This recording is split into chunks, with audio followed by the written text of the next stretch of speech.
स्वागत है आप सबका एमकॉम सीरीज के एक और नए वीडियो में। आज हम डिस्कस करेंगे ऑपरेशन रिसर्च का वही चैप्टर रिप्लेसमेंट डिसीजन, जिसके ऑलरेडी 2 पार्ट्स डिस्कस कर चुके हैं। आज हम पार्ट 3 में डिस्कस करेंगे डिस्काउंट रेट के साथ एडवांस लेवल का सम।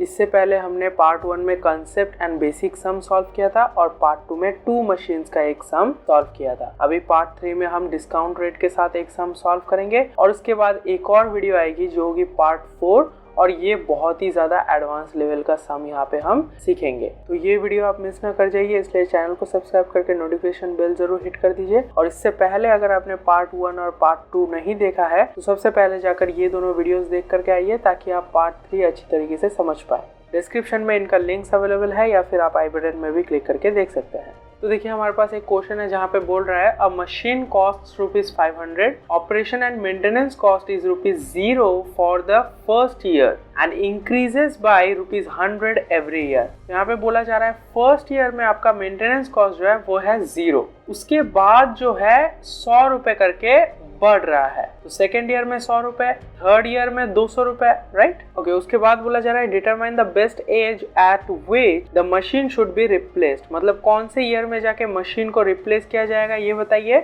If the money is worth 5% every year, ये रहा आपका डिस्काउंट रेट। जो आपका सबसे इंपॉर्टेंट टॉपिक है इस वीडियो का वो है डिस्काउंट रेट के साथ कैसे आप सम को सॉल्व करेंगे। तो यहाँ पे बोला गया है डिस्काउंट रेट 5% है। Also calculate the weighted average cost of owning and operating the machine, assuming the resale value of the machine to be negligibly small। अब ये negligibly small क्या है?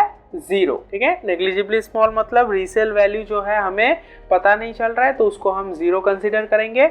और ये चीज क्या लिखा है यहाँ पे, weighted average cost of owning and operating the machine. It is nothing but जिस ईयर में मशीन को हम रिप्लेस करेंगे उस साल हमारा ऑपरेटिंग कॉस्ट कितना है। तो चलिए कॉलम समझते हैं। सबसे पहला कॉलम है ईयर, दूसरा कॉलम है ऑपरेटिंग कॉस्ट या फिर रनिंग कॉस्ट, थर्ड कॉलम है डिस्काउंट फैक्टर जो कि हमें 5% दिया हुआ था, फोर्थ कॉलम है डिस्काउंटेड रनिंग कॉस्ट। ये जो डिस्काउंट फैक्टर है और ये जो रनिंग कॉस्ट है, इन दोनों का मल्टीप्लिकेशन करके हमने निकाला है डिस्काउंटेड रनिंग कॉस्ट। फिर फिफ्थ कॉलम है क्यूमुलेटिव डिस्काउंटेड रनिंग कॉस्ट। तो क्यूमुलेटिव कैसे करते हैं हमने पहले ही सीखा हुआ है। उसके बाद रीसेल वैल्यू है सिक्स्थ कॉलम जो कि 0 था, नेग्लिजिबली स्मॉल। फिर सेवेंथ पॉइंट है कैपिटल कॉस्ट। कैपिटल कॉस्ट का फॉर्मूला क्या होता है, exactly cost of the machine minus sixth column. फिर एट्थ कॉलम है हमारा टोटल कॉस्ट। टोटल कॉस्ट कैसे निकलता है, कैपिटल कॉस्ट और क्यूमुलेटिव डिस्काउंटेड रनिंग कॉस्ट को मिलाकर, यानी कि fifth column plus seventh column. और फिर नाइन्थ कॉलम में हमने निकाला है क्यूमुलेटिव डिस्काउंटेड फैक्टर, और 10th कॉलम में हमने निकाला है एवरेज कॉस्ट जो कि बनता है total cost divided by cumulative discount factor.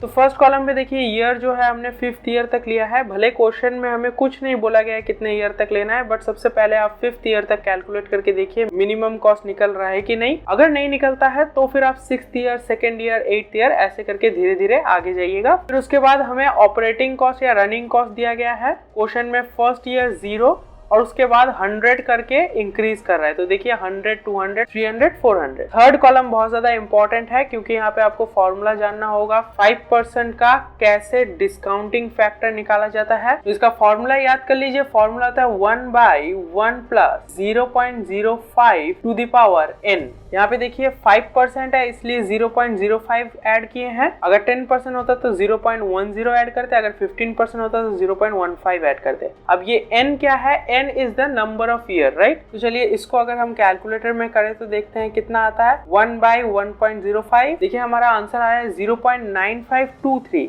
But यहाँ पे आप देख सकते हैं ये चीज मैंने सेकेंड ईयर में लिखा है, फर्स्ट ईयर में सिर्फ 1 लिखा है। क्यों, देखिए फर्स्ट ईयर का मतलब हो रहा है उसी साल जिस साल आप खरीद रहे हो, राइट। तो सपोज कीजिए आपने आज एक मशीन खरीदा जिसका प्राइस है 5000 रुपए। क्या अगले ही दिन इन्फ्लेशन की वजह से उस मशीन का दाम 5050 रुपए हो सकता है? बिल्कुल नहीं, राइट। यानी कि आपने जो 5000 रुपए से एक मशीन खरीदा है इंटू 1 करोगे तो उसका वैल्यू 5000 ही आना चाहिए फर्स्ट ईयर में। तो आपको ये चीज हमेशा याद रखना है कि हमारा जो फॉर्मूला अप्लाई करने के बाद जो वैल्यू आएगा वो सेकंड ईयर से स्टार्ट होगा, राइट। तो सेकंड ईयर में देखिए हमने वैल्यू लिख दिया, उसके बाद सिर्फ आपको इक्वल दबाना है। देखिए आ गया 0.9070 थर्ड ईयर का वैल्यू। फिर एक और बार इक्वल दबाइए तो आ जाएगा 0.8638 फोर्थ ईयर का वैल्यू। अब हम निकालेंगे फोर्थ कॉलम। फोर्थ कॉलम में क्या है, डिस्काउंटेड रनिंग कॉस्ट। तो इसको क्या करना है, second column into third column करना है। सेकंड कॉलम में था रनिंग कॉस्ट और थर्ड कॉलम में हमने निकाला डिस्काउंटिंग फैक्टर, तो इन दोनों को मल्टीप्लाई कर देंगे तो डिस्काउंटेड रनिंग कॉस्ट आ जाएगा। उसके बाद फिफ्थ कॉलम में हमने निकाला है cumulative discounted running cost. Cumulative कैसे निकालते हैं, पहले इसको सीधा लिख देना है, उसके बाद नेक्स्ट आइटम को ऐड करके सीधा लिखना है, फिर नेक्स्ट आइटम को ऐड करके सीधा लिखना है। उसके बाद हमने निकाला है रीसेल वैल्यू। क्वेश्चन में बोला गया था नेग्लिजिबली स्मॉल, तो उसको 0 पकड़ लेंगे।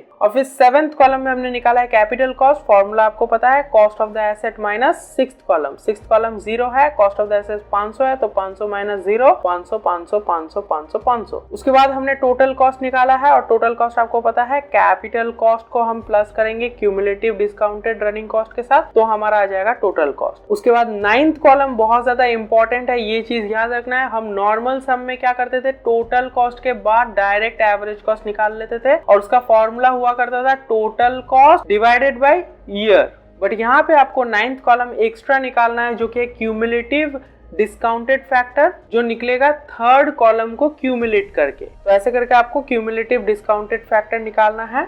और फाइनली हम 10th कॉलम में कैलकुलेट करेंगे हमारा एवरेज कॉस्ट और इसका फॉर्मूला होगा total cost divided by cumulative discounting factor, यानी कि 8th कॉलम, अरे यहाँ पे 7th किसने लिख दिया, alright, 8th column divided by 9th column, right. तो अब देख सकते हैं 500 डिवाइडेड बाय 1 आ चुका है 500। तो ऐसे करके सभी ईयर के आपको एवरेज कॉस्ट निकाल लेना है और आपको फाइंड आउट करना है मिनिमम वैल्यू क्या आपको मिल रहा है। मुझे तो 271.60 सबसे मिनिमम मिल रहा है, क्योंकि उसके बाद जो है 278 हो चुका है। तो ये निकल रहा है हमारा थर्ड ईयर में, राइट। तो अच्छा, ये नीचे आपको रिकमेंडेशन दे देना है कि since it can be observe from the above solution that the weighted average cost of operating the machine is minimum at the end of third year, that is rupees 271.60 पैसे, which is less than the running cost of fourth year। ये condition है कि हमारा जो third year का value आएगा वो next year के रनिंग कॉस्ट से कम आना चाहिए। देखिए नीचे मैंने यहाँ पे कंडीशन लिख दिया है कि जो हमारा मिनिमम वैल्यू आएगा 271.60, that must be minimum from the running cost of next year। Next year का रनिंग कॉस्ट क्या है, 300 है। सोल्यूशन में आप देख सकते हैं हमारा मिनिमम ईयर है थर्ड ईयर और इसका एवरेज कॉस्ट आया 271। अब इसको कंपेयर करेंगे नेक्स्ट ईयर के रनिंग कॉस्ट के साथ। तो नेक्स्ट ईयर क्या है, फोर्थ ईयर, और फोर्थ ईयर का रनिंग कॉस्ट कितना है, 300 है। तो 300 से कम है हमारा 271। तो देखिए यहाँ पे हमने लिखा है therefore the machine should be replaced at the end of third year which has satisfied the condition of weighted annual average running cost। So just like that आपको बहुत आसानी से 5 मार्क्स मिल सकते हैं, बट आपको ये सारे कंसेप्ट अच्छी तरीके से आने चाहिए, प्रैक्टिस होना चाहिए, तभी जाके आपको ये इजीली 5 मार्क्स मिल सकते हैं। हमारा नेक्स्ट वीडियो बहुत ज्यादा इंपॉर्टेंट होने वाला है, क्योंकि ये एडवांस सम है और इसके आने के चांसेस बहुत ज्यादा है, राइट। साइमल्टेनियसली हम अदर सब्जेक्ट्स भी कवर अप कर रहे हैं, जैसे कि accounting theory, tax module 1 and tax module 2। अगर आपने वो प्लेलिस्ट अभी तक चेकआउट नहीं किया है तो डिस्क्रिप्शन में लिंक्स अवेलेबल है, जाकर जरूर चेकआउट कीजिएगा। तो आज के लिए बस इतना ही। अगर वीडियो अच्छा लगे तो लाइक करके अपने दोस्तों के साथ जरूर शेयर कीजिएगा। अगर कुछ डाउट हो तो कमेंट सेक्शन में कमेंट करके पूछ सकते हैं। मिलते हैं हम अपकमिंग वीडियोस में, तब तक के लिए जय हिंद, वंदे मातरम।